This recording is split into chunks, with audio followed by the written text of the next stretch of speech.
Hi, Millie. So Ash and I finished our hike for today, and there's a fly trying to fly in my face. And we climbed not on top of that volcano, but we climbed beside that volcano.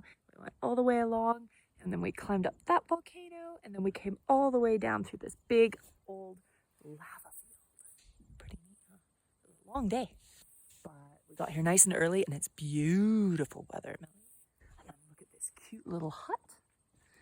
And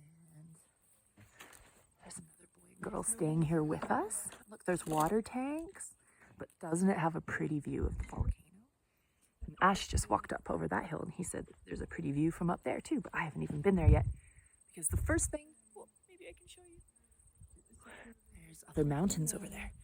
First thing I'm gonna do now that I've got my flip-flops on so that my feet can rest after being in boots all day, I'm going to eat some M&Ms and I'm gonna read my book, which is really good. I read a couple chapters last night and it's very exciting. And drink some water because it's always important to drink water after you've done lots of hiking, isn't it? And a special treat. I carried this all the way up the volcano and then down the other side, Millie.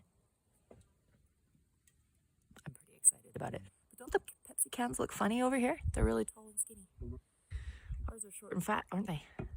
Unfortunately, I don't have any ice to put in my Pepsi, but that's okay. It's kind of cool outside, so it's nice and chilly anyway. So now I'm going to relax, read, and eat some candy, and drink some pop, and drink some water, relax my feet.